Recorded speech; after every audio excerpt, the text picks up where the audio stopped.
রাজ্যে কেন্দ্রীয় বাহিনী মোতায়েন নিয়ে ফের কমিশনের বৈঠক। ফের কমিশনের তরফ থেকে বৈঠক ডাকা হয়েছে, যেটা জানা যাচ্ছে যে জয়েন্ট ফোর্স ডিপ্লয়মেন্ট কমিটির বৈঠক। আইন শৃঙ্খলা পরিস্থিতি সুষ্ঠু রাখতে আলোচনা করা হবে সূত্র মারফত খবর। দুপুর 2টায় বৈঠক নির্বাচন কমিশন দপ্তরের। থাকবেন বিশেষ পর্যবেক্ষক, অতিরিক্ত ডিরেক্টর জেনারেল।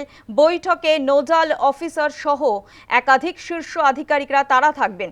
এই বিষয় নিয়ে বিস্তারিত জানাবে সরাসরি রয়েছে আমাদের প্রতিনিধি মৌমিতা মিত্র।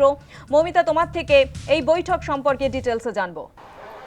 দেখো, দু দফায় যে বিধানসভা নির্বাচন হতে চলেছে আমাদের রাজ্যে, সেখানে আমরা জানি যে ইতিমধ্যেই 480 কোম্পানি কেন্দ্রীয় বাহিনী এসে পড়েছে এবং ধাপে ধাপে আরও 1920 কোম্পানি কেন্দ্রীয় বাহিনী আসছে এই নির্বাচনের আইন শৃঙ্খলা পরিস্থিতি দেখভালের জন্য। এবং একেবারে বেশ কিছু ধাপে ধাপে 300 কোম্পানি করে বাহিনী তারা কিন্তু চলে আসবেন এবং এই কেন্দ্রীয় বাহিনীকে নিয়েই ডিপ্লয়মেন্ট কমিটি গঠন করা হয়েছে, জয়েন্ট ডিপ্লয়মেন্ট কমিটি।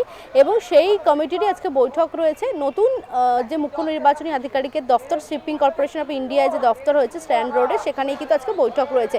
এবং এক্ষেত্রে এই বৈঠকে যেরকম এনকে মিশ্র থাকছেন, তার পাশাপাশি সুব্রত গুপ্ত স্পেশাল ইলেকট্রাল অবজারভার থাকবেন এবং যারা নোডাল অফিসাররা রয়েছেন তারাও কিন্তু থাকবেন। আমি একটু ছবিটা দেখাই। নতুন যে দফতর রয়েছে সেই দফতরে কিন্তু তৎপরতা রয়েছে যথেষ্টই, পুলিশি নিরাপত্তা রয়েছে এবং 2টো থেকে সেই বৈঠক হওয়ার কথা। ইতিমধ্যেই একাধিক উচ্চপদস্থ কর্তারা তারা এসে উপস্থিত হয়েছেন। জয়েন্ট ডিপ্লয়মেন্ট কমিটিতে যারা রয়েছেন, স্পেশাল অবজারভার এনকে মিশ্র, স্টেট পুলিশ নোডাল অফিসার রয়েছেন আনন্দ কুমার, সিআরপিএফ এর আইজি রয়েছেন, স্টেট সিএপিএফ কোঅর্ডিনেটর গৌরব শর্মা এবং স্টেট ফোর্স কোঅর্ডিনেটর সেলফ মাথুর, তিনিও থাকবেন। সেই জায়গা থেকে অত্যন্ত গুরুত্বপূর্ণ একটা বৈঠক, কারণ কোথায় কত কেন্দ্রীয় বাহিনী মোতায়েন করা হচ্ছে, কিভাবে তারা কাজ করবেন, সেই বিষয়গুলো কিন্তু মূলত এই বৈঠকে আলোচনা করা হবে।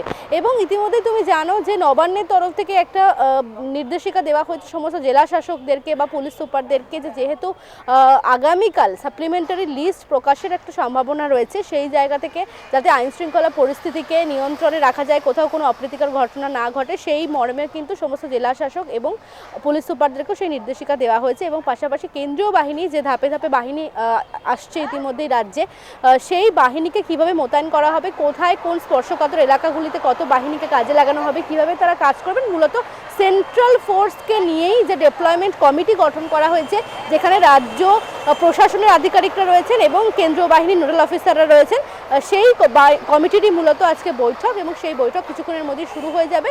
সিইওর উপস্থিতিতে সেই বৈঠক হবে এবং এটাই দেখার যে কেন্দ্রীয় বাহিনী নিয়ে নতুন করে নির্দেশিকা আসে কিনা। তার কারণ এক্ষেত্রে স্পষ্ট নির্দেশিকা রয়েছে যে কেন্দ্রীয় বাহিনীকে কোথাও বসিয়ে রাখা যাবে না, তাদেরকে কাজে লাগাতে হবে এবং কোথাও যদি আইন শৃঙ্খলা পরিস্থিতির অবনতি হয়, সেক্ষেত্রে কিন্তু কেন্দ্রীয় বাহিনীকে দ্রুত তাদেরকে কাজে লাগাতে হবে। সবটা মিলিয়ে এই ডিপ্লয়মেন্ট কমিটির আজকে গুরুত্বপূর্ণ বৈঠক। বেশ, ধন্যবাদ মৌমিতা তোমায়। আপনাদের শোনাবো যে মুখ্য নির্বাচনী আধিকারিক মনোজ কুমার আগরওয়াল তিনি কি বলছেন এই বৈঠক নিয়ে, শুনুন। Very meetings, nomenclatures, deployment of forces. And sir, how many cases disposed, sir? I don't know exactly. I'll have to find out. Sir, কালকে লিস্ট বের হচ্ছে, তাহলে সাপ্লিমেন্টারি লিস্ট हाँ कल के बोलोगे ইভিনিং এ সেকেন্ড হাফে। हाँ सेकंड विकेल दिखे Sir, any instruction given to the new DM, sir? ना ना कोनो इंस्ट्रक्शन नहीं मतलब इंस्ट्रक्शन तो सेम ही আছে सेम ही इंस्ट्रक्शन की আছে इंस्ट्रक्शन तो सब स्टैंडिंग इंस्ट्रक्शन আছে Sir, English, sir. Instruction are all standing instructions no new instructions can come in they are all standing instructions